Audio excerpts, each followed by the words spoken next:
are you doing? I'm fishing. What do you mean fishing? You know, like we did in Alaska.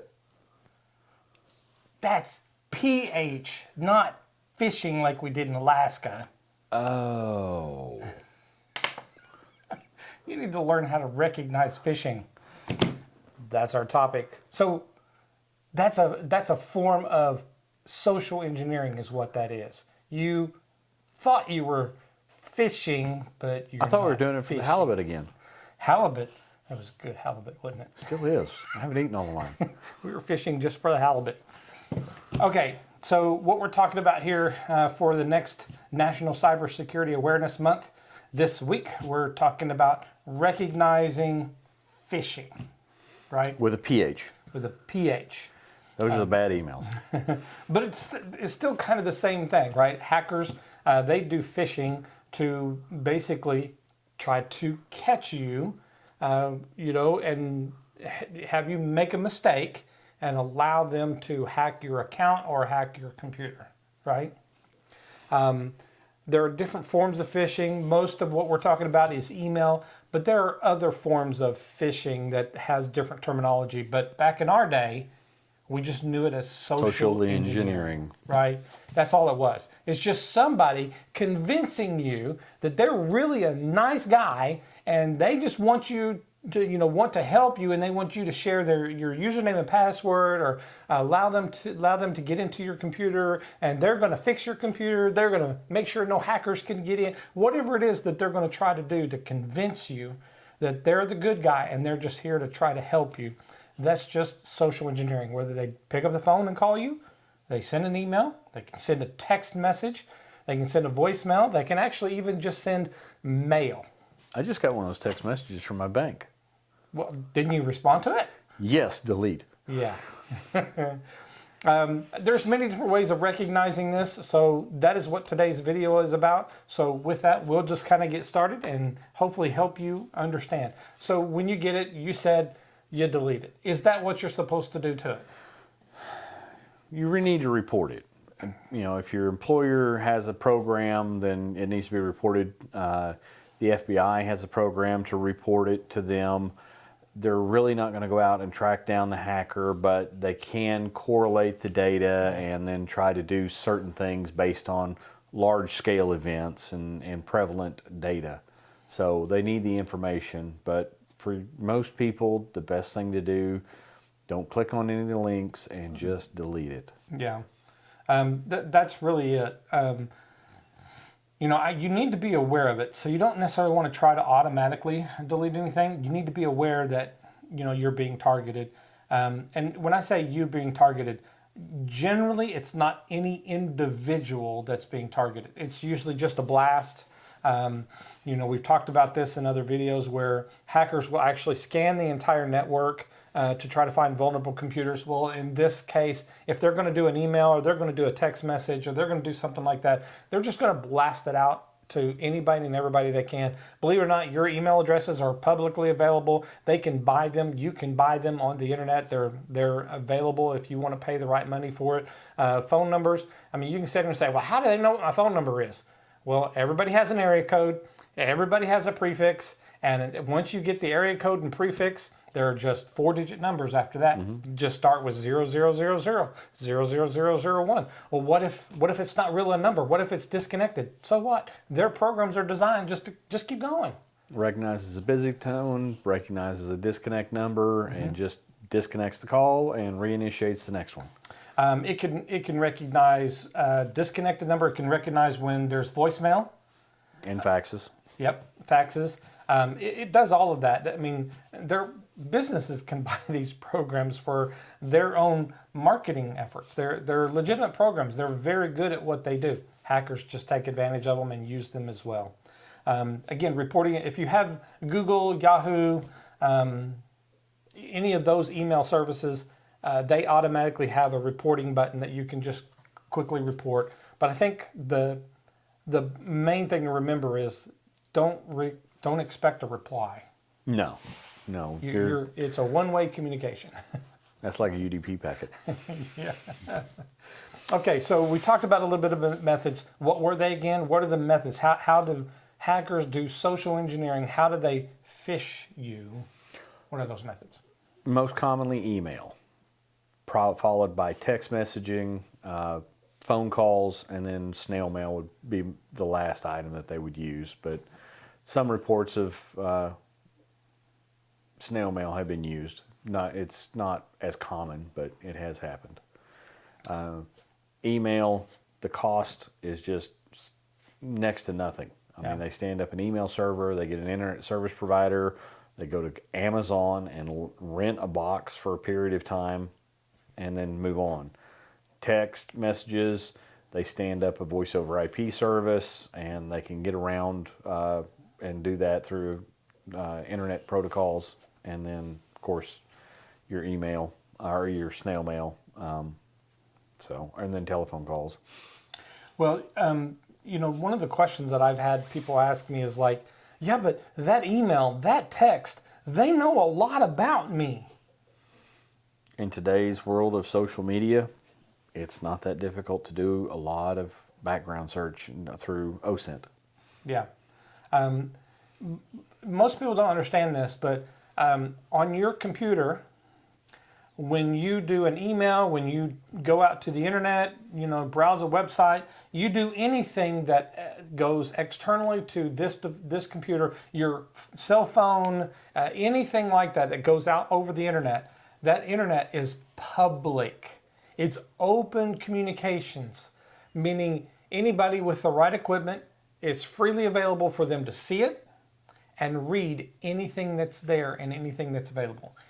That's the way the internet has always been built. It is a public communications.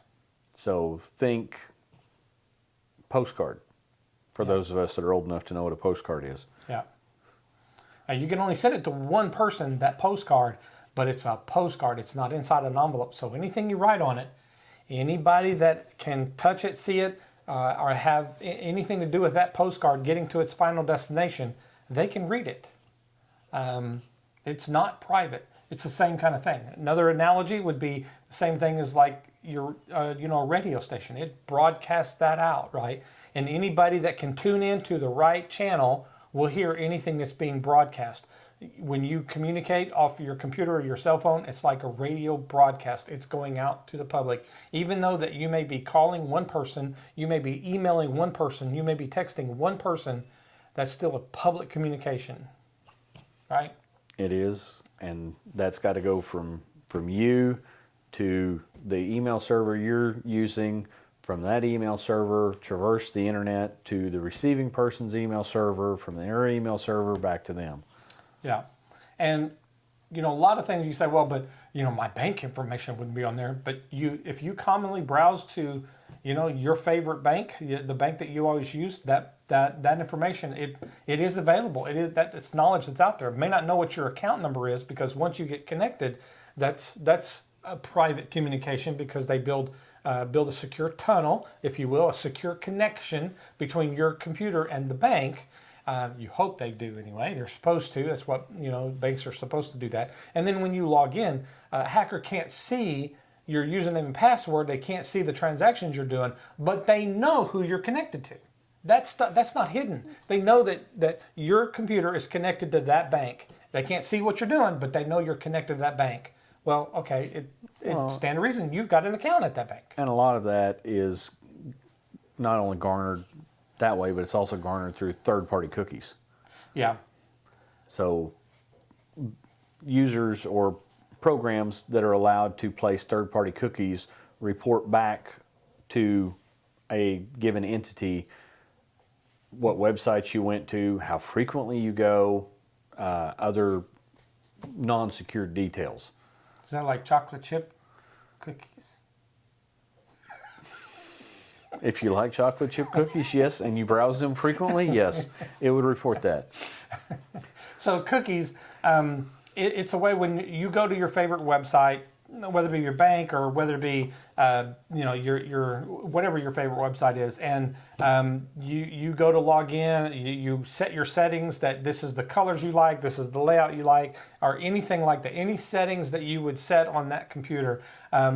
Just the fact that you went there, it creates a cookie on your computer. It's just a little file on your computer, so the next time you go to that website, it remembers you and remembers your specific settings that you prefer, your cookies that you like. So if you want chocolate chip, you can have chocolate chip. So it's just a file on your computer that helps the websites identify you. Now, the good websites are only supposed to read the websites that is assigned to them, but not necessarily. Not necessarily. So, now you got me wanting to go watch Sesame Street. you know, Cookie Monster don't eat cookies anymore. Anyway, enough said. Okay, so just so you know, we've talked about this before in other videos, but this social engineering is and was the most popular method of hacking. The first person to be arrested, charged, and convicted with a computer crime hacking was not a hacker. That was Kevin Mitnick, and he was a social engineer, very good social engineer. Do a Google search of Kevin Mitnick. We might do some video on him later, but right now, if you want to know, who's Kevin Mitnick, right? He's actually associated with KnowBe4 now.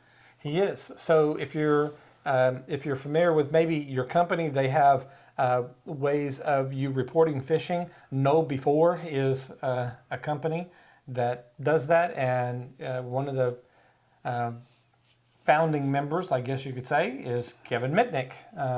So criminal turned good guy, so to speak. Much like the president or the former president of LifeLock. Yes.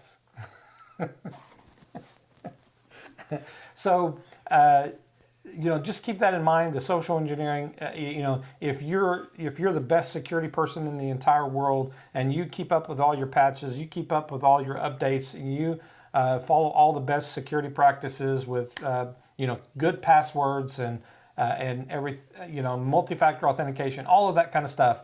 The only way in is for you to let them in.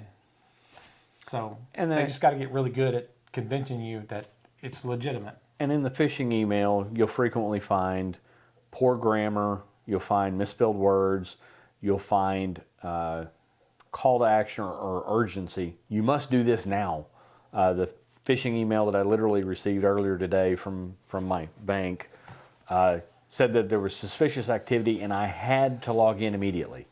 And then looking at the URL, the bank name was appended to the end of the URL and wasn't part of the domain name. So it's kind of a big indicator, but for someone that just read the message and freaked out, they could click on the link and then bad things could happen. Yeah, a good rule of thumb, especially when no matter how you're contacted, whether it's by phone, by email, by text messages, however you're contacted, and it's like maybe your bank or somebody trying to say, yes, this is legitimate. Promise you, I need your account. It's being hacked right now. You need to secure it. Give me your credentials right now so I can lock it in. Whatever the story they're giving you could be totally legitimate. I doubt it. I highly doubt it. I don't think any bank ever would do that kind of stuff without them being able to authenticate you. You don't tell them information, they need to tell you information. And if you still don't trust that, which I would not trust that, ask for their name and their telephone number of how to contact them back if you're on the phone. If it's by email, completely ignore it. If it's by text message, completely ignore it. And then you go to the phone number, the contact information that you normally use to contact that company, that organization that you're doing business with, and you contact them using the telephone numbers and the email addresses or the websites that you're familiar with, that you use, and then talk to them about whatever it is that you received. And if it's that important, they'll know what you're talking about. If it's not, it's not legitimate. You call customer service and identify yourself, and once they enter your information, if there's something suspicious about your account, it will already be flagged, and they will refer you to the fraud department post haste. Yeah. Yeah, for sure. So just understand that right now and for a long time, that is the leading cause for computers to get compromised is the social engineering. It's the most prevalent. It's the easiest for hackers to do. It's just the way that it's done. And remember, they can blanket the entire United States very quickly through programs and automations and things like that. So if they send it out to 1 million computers and only 1%, falls victim to that, that's a pretty good number of computers that they can get into. They can now utilize accounts that they can steal information. They can use those accounts to then gain further access to those systems. I mean, it's just a foot in the door to be able to get in and cause problems with you, the company that they're taking advantage of, or the bank, or whatever that might be. All right. So if you like this content and you would like to see more like it, please subscribe and hit the notification button so that you'll always know when we put out new content. And as always, please interact with us. Put comments below. Tell us what you like, what you didn't like. Ask us questions. Provide us with topics that you would like to hear the next time. And we really thank you for joining us today with a conversation with us, Okie style. Until next time, we are the original security guys.